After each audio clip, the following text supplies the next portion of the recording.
Sir ಅದೇ ಶೆಟ್ಟರ್ ಅವರು ಇವತ್ತು ಬಿಜೆಪಿಗೆ ಮರು ಸೇರ್ಪಡೆಯಾಗಿದ್ದಾರೆ ದೆಹಲಿಯಲ್ಲಿ. ಹಾ, ನೀವೆಲ್ಲರೂ ಒಟ್ಟಿಗೆ ಒಂದು ನಿರ್ಧಾರ ಮಾಡಿ ಕಾಂಗ್ರೆಸ್ಗೆ ಸೇರ್ಪಡೆಯಾಗಿದ್ರಿ. ನಾನು ಅವರು ಒಟ್ಟಿಗೆ ನಿರ್ಧಾರ ಅಲ್ಲ. ಮೊದಲು ನಾನು ಕಾಂಗ್ರೆಸ್ ಸೇರ್ಪಡೆಯಾಗಿದ್ದು, ಆಮೇಲೆ ಅವ್ರು ಬಂದರು. ಅವರಿಗೆ ಟಿಕೆಟ್ ಯಾವಾಗ ನಿರಾಕರಣೆ ಆಯ್ತಲ್ಲ ಅವತ್ತು ಅವ್ರು ಬಂದಿರೋದು. ಅದಕ್ಕಿಂತ ಮುಂಚೆ ನಾನು ಬಿಜೆಪಿ ಬಿಟ್ಟು ಕಾಂಗ್ರೆಸ್ ಸೇರ್ಪಡೆಯಾಗಿ ನನ್ನ ಮುಗಿದ್ಮೇಲೆ ಅವ್ರು ಬಂದಿರೋದು. ಸರ್ ಯಾಕೆ ಕಾಂಗ್ರೆಸ್ ಅಲ್ಲಿ ಅವರಿಗೆ ವಾತಾವರಣ ಸೆಟ್ ಆಗಲಿಲ್ಲ ಅಂತನಾ, ಅಥವಾ ಅವರ ಬೇಡಿಕೆಗಳಿಗೆ ಏನಾದ್ರು ಕಾಂಗ್ರೆಸ್ ಮನ್ನಣೆ ಕೊಡ್ಲಿಲ್ಲ ಅಂತ ಗೊತ್ತಿಲ್ಲ. ಅವ್ರನ್ನ ಕೇಳ್ಬೇಕಲ್ಲ. ನಾನು ಹೆಂಗೆ ಉತ್ತರ ಕೊಡಕ್ಕೆ ಬರ್ತೈತೆ ಅವ್ರ ವಿಚಾರಕ್ಕೆ? ಯಾವ ಕಾರಣದಿಂದ ಬಂದರು, ಯಾವ ಕಾರಣದಿಂದ ಹೋದ್ರು ಅಂತ ಅವರೇ ಉತ್ತರ ಕೊಡಬೇಕು. ಅದಕ್ಕೆ ನಾನಲ್ಲ. ಅಂಥ ಪ್ರಶ್ನೆ ನನ್ನ ಮುಂದೆ ಬರಲ್ಲ. ನಾನು ಒಂದ್ಸರಿ ಬಿಜೆಪಿಯನ್ನು ಬಿಟ್ಟು ಈಗೇನು ಕಾಂಗ್ರೆಸ್ ಸೇರ್ಪಡೆ ಆಗಿದ್ರಿ, ಕಾಂಗ್ರೆಸ್ಸಲ್ಲೇ ಮುಂದುವರಿತೀವಿ. ಅಂತ ಪ್ರಶ್ನೆ ನನ್ನ ಮುಂದಿಲ್ಲ. ದಿವಸ ಮಾತಾಡ್ತಾರೆ. ಏನ್ ಮಾತಾಡೋದು ಏನು ಅದಕ್ಕೇನು ಕೊರತಿಲ್ಲ, ಮಾತಾಡ್ತೀವಿ. ಎಲ್ಲ ಸ್ನೇಹಿತರು ನಾವು, ಒಬ್ರಿಗೆ ಅವ್ರು ಮಾತಾಡ್ತಿರ್ತೀವಿ, ಕೇಳ್ತಿರ್ತೀವಿ, ಹೇಳ್ತಿರ್ತೀವಿ. ಆದ್ರೆ ಅವ್ರವ್ರ ಇಚ್ಛಾನುಸಾರ ಅವರು ರಾಜಕಾರಣ ಮಾಡ್ತಿರ್ತಾರೆ. ಅದ್ರ ಬಗ್ಗೆ ನಾನೇನು ಪರಾನೂ ಅಲ್ಲ, ವಿರೋಧನಲ್ಲ. ಅವ್ರ ವೈಯಕ್ತಿಕ ವಿಚಾರ, ಅದಕ್ಕೆ ಅವ್ರು ಮಾಡ್ಲಿದ್ದಾರೆ ಅಷ್ಟೇ. ಸರ್ ಈಗ ನಿಮ್ಮ ಬಗ್ಗೆ ಚರ್ಚೆಗಳು ಮತ್ತೆ ಶುರುವಾದವು. ಎಲ್ಲೊಂದ್ ಕಡೆ ಶೆಟ್ಟರ್ ಅವ್ರ ಜೊತೆಗೆ ತಾವು ಕೂಡ ವಾಪಸ್ ಬಿಜೆಪಿ ಕಡೆ ಹೋಗ್ತೀರಿ ಅನ್ನೋ ರೀತಿಯ ನಾನು ಪ್ರಾರಂಭದಲ್ಲೇ ಹೇಳಿದೆ. ನಾನು ಕಾಂಗ್ರೆಸ್ ಹೋದ್ಮೇಲೆ ಶೆಟ್ಟರ್ ಅವರು ಕಾಂಗ್ರೆಸ್ಗೆ ಬಂದರು. ಅವರು ನಾವು ಕೂತ್ಕೊಂಡು ಚರ್ಚೆ ಮಾಡಿ ಒಟ್ಟಿಗೆ ಬಂದವರು ಅಲ್ಲ, ಒಟ್ಟಿಗೆ ಹೋಗ್ತಕ್ಕಂಥ ಪ್ರಶ್ನೆನೂ ಇಲ್ಲ. ಸರಿ, ಬಿಜೆಪಿ ಅವ್ರ ಸಂಪರ್ಕ ನಿಮ್ಮನ್ನು ಮಾಡಿದ್ದಾರೆ. ರಾಷ್ಟ್ರೀಯ ಸ್ವಯಂ ಸೇವಕ ಸಂಘದ ಮುಖಂಡರು ತಮ್ಮ ಜೊತೆ ಸಂಪರ್ಕದಲ್ಲಿದ್ದಾರೆ. ಇದು ಕೇವಲ ಊಹಾಪೋಹನ ಅಥವಾ ನಿಜನ? ನೋಡಿ, ಈಗ ಅವರಿಗೆ ಅಗತ್ಯ ಇದೆ. ಯಾರಿಗೆ? ಬಿಜೆಪಿ ಅವರಿಗೆ ಈಗ ಲೋಕಸಭಾ ಚುನಾವಣೆಯ ಅಗತ್ಯತೆ ಇದೆ ಮತ್ತು ಅನಿವಾರ್ಯತೆ ಇದೆ. ಅದರಿಂದ ಎಲ್ಲರೂ ಸಂಪರ್ಕ ಮಾಡ್ತಾರೆ. ಎಲ್ಲರೂ ಬರ್ಮಾಡ್ಕೋತೀವಿ, ಬನ್ನಿ, ಆಗಿದ್ದಾಯ್ತು, ಓದೋದು ಹೋಯ್ತು, ಬನ್ನಿ ಅಂತ ಕೇಳ್ತಾರೆ.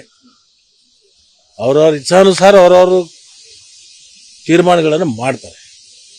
ನನ್ನ ತೀರ್ಮಾನ, ನಾ ಎಲ್ಲಿ ಹೋಗಲ್ಲ, ಇಲ್ಲೇ ಇರ್ತೀನಿ, ಇದಷ್ಟೇ ನನ್ನ. ಸಚಿವ ಸ್ಥಾನದ ಏನಾದ್ರು ಭರವಸೆ ಸಿಕ್ಕಿದೆಯಾ ಸರ್? ಸಚಿವ ಸ್ಥಾನದ ಏನಾದ್ರು ಭರವಸೆ ತಮಗೆ? ಏಕೆಂದ್ರೆ ಬೆಳಗಾವಿ ಭಾಗದ ಪ್ರಭಾವಿ ಲಿಂಗಾಯತ ನಾಯಕರು ಹೌದು, ನಿಮ್ಮಿಂದಾಗಿ ಕಾಂಗ್ರೆಸ್ ಒಂದಷ್ಟು ಓಟ್ ಬಂತು. ಈ ಕಾರಣಕ್ಕೋಸ್ಕರ ತಮಗೆ ಸಚಿವ ಸ್ಥಾನ ಕೊಡಲೇಬೇಕು ಅಂತ ಒಂದು ಒತ್ತಡ ಇದ್ದೇ ಇದೆ. ನೋಡೋಣ, ಅದ್ರ ಮುಂದಿನ ತೀರ್ಮಾನದಲ್ಲಿ ಅದ್ರ ಬಗ್ಗೆ ನೋಡೋಣ. ಈಗ ಅದ್ರ ಬಗ್ಗೆ ಚರ್ಚೆ ಬೇಡ. ಇಂಥ ಸಂದರ್ಭದಲ್ಲಿ ಅಂಥ ಚರ್ಚೆಗಳು ಅನಾವಶ್ಯಕ. ನಾನು ಯಾವುದೇ ಕಾರಣಕ್ಕೂ ಕೂಡ ಆ ವಿಚಾರವನ್ನು ನಾನು ಮಾಡಿಲ್ಲ. ಸರ್, ಶೆಟ್ಟರ್ ಅವರು ಈಗ ಕಾಂಗ್ರೆಸ್ ಬಿಜೆಪಿಗೆ ಹೋಗಿದ್ದು ಕಾಂಗ್ರೆಸ್ಗೆ ಎಷ್ಟು ಡ್ಯಾಮೇಜ್ ಆಗುತ್ತೆ ಸರ್? ನೋಡಿ, ರಾಷ್ಟ್ರೀಯ ಪಕ್ಷಗಳು ಅವೆಲ್ಲ ಬ್ಯಾಲೆನ್ಸ್ ಆಗಿ ಇರ್ತವೆ. ಒಬ್ರು ಹೋದಾಗ ಇನ್ನೊಬ್ರು ಬರ್ತಿರ್ತಾರೆ, ಹೋಗ್ತಿರ್ತಾರೆ, ಅವೆಲ್ಲ ನಡೀತಾ ಇರ್ತವೆ. ಅದ್ರ ಬಗ್ಗೆ ಏನು ಬಹಳ ದೊಡ್ಡದು ಈಗ ನನ್ನಿಂದನೇ ಎಲ್ಲ ಅನ್ನುವಂಥದ್ದು ನಮ್ಮ ಭ್ರಮೆ ಇಲ್ಲ, ನಾವು ಇರಬಾರ್ದು ಅಷ್ಟೇ. Thank you sir. Hubli Dharwad ticket ಅನ್ನ ಕೊಡ್ತೀವಿ ಲೋಕಸಭೆಗೆ ಅಂತ ಹೇಳಿದ್ವಿ, ಬಟ್ ಆದ್ರೂ ಅವರು ಅದನ್ನ ನಿರಾಕರಿಸಿ ಈಗ ಬಿಜೆಪಿಗೆ ಹೋಗಿರುವಂತದ್ದು ಆಶ್ಚರ್ಯ ತಂದೆ ಅಂತ ಹೇಳಿ ಡಿ.ಕೆ. ಶಿವಕುಮಾರ್ ಅವರು ಹೇಳ್ತಾರೆ. ನಿನ್ನೆ ಅಷ್ಟೇ ಅವ್ರನ್ನ ಮೀಟ್ ಮಾಡಿರ್ತಾರೆ, ಅದಾದ್ಮೇಲೆ ಬೆಳವಣಿಗೆಗಳಾಗುವಂಥದ್ದು. ಕೆಲವೊಂದ್ ಕಡೆ ಗೊತ್ತಿರ್ಲಿಲ್ವಾ ಅಂತ ಈ ರೀತಿ ಆಗುತ್ತೆ? ಇದನ್ನೆಲ್ಲ ಪ್ರಶ್ನೆಯನ್ನ ಜಗದೀಶ್ ಶೆಟ್ಟರ್ ಅವರಿಗೆ ಮತ್ತು ನಮ್ಮ ಪಕ್ಷದ ಅಧ್ಯಕ್ಷರಾಗಿರ್ತಕ್ಕಂಥ ಡಿ.ಕೆ. ಶಿವಕುಮಾರ್ನವ್ರನ್ನ ನೀವು ಕೇಳಿಕೊಂಡು ಉತ್ತರವನ್ನು ಪಡ್ಕೊಳ್ಳೋದು ಸೂಕ್ತ. ಸರ್, ನಿನ್ನೆ ಸಿಎಂ ನ ಭೇಟಿಯಾಗಿತ್ತು, ಈ ವಿಚಾರ ಏನೋ ಚರ್ಚೆಗೆ ಬಂತ? ಇಲ್ಲ, ನಾನು ಕ್ಷೇತ್ರದ ಅಭಿವೃದ್ಧಿ ಬಗ್ಗೆ, ನಾನೊಂದು ಅಗ್ರಿಕಲ್ಚರ್ ಕಾಲೇಜ್ ಬಗ್ಗೆ ಅನುದಾನವನ್ನು ಈ ಬಜೆಟ್ನಲ್ಲಿ ಮೀಸಲಾಗಿಡಬೇಕು ಅಂತೇಳಿ ಪತ್ರ ಕೊಟ್ಟು ಅವರಿಗೆ ಹೇಳಿ ಬರ್ಲಿಕ್ಕೆ ಹೋಗಿದ್ದಾರೆ. ಬಟ್ ಯಾವುದೇ ರಾಜಕಾರಣದ ಬಗ್ಗೆ ಚರ್ಚೆ ಇಲ್ಲ. ಸರ್, ಶೆಟ್ಟರ್ ಈ ತರ ವಾಪಸ್ ಹೋಗಿದ್ದು ಎಲ್ಲೊಂದ್ ಕಡೆ ವಿಶ್ವಾಸ ದ್ರೋಹ ಅನ್ನುವಂಥದ್ದು ಕೆಪಿಸಿಸಿ ಅಧ್ಯಕ್ಷ ಡಿ.ಕೆ. ಶಿವಕುಮಾರ್ ಅವರ ಇದು. ನಾನು ಇವತ್ತು ಅದ್ರ ಬಗ್ಗೆ ಯಾವುದೇ ಚರ್ಚೆಗಳನ್ನು ಮಾಡಲ್ಲ. ಅವರವ್ರ ವೈಯಕ್ತಿಕ ವಿಚಾರದ ಬಗ್ಗೆ ಅವ್ರ ತೀರ್ಮಾನಗಳು ಮಾಡಿರೋದ್ರಿಂದ ಅದ್ರ ಬಗ್ಗೆ ನಾನು ಅದ್ರ ಬಗ್ಗೆ ಟೀಕೆ ಟಿಪ್ಪಣಿ ಮಾಡ್ತಕ್ಕಂಥದ್ದು ಸೂಕ್ತ ಅಲ್ಲ. ಅನುಕ್ಷಣದ ಸುದ್ದಿಗಳಿಗಾಗಿ ವಿಸ್ತಾರ ನ್ಯೂಸ್ ಯೂಟ್ಯೂಬ್ ಚಾನೆಲ್ ಸಬ್ಸ್ಕ್ರೈಬ್ ಮಾಡಿ. ಹೊಸ ಸುದ್ದಿಗಳ ನೋಟಿಫಿಕೇಶನ್ಗಾಗಿ ಬೆಲ್ ಐಕಾನ್ ಕ್ಲಿಕ್ ಮಾಡಿ. ಲೇಟೆಸ್ಟ್ ಅಪ್ಡೇಟ್ಸ್ಗಾಗಿ www.vistaranews.com ವೆಬ್ಸೈಟ್ಗೆ ವಿಸಿಟ್ ಮಾಡಿ.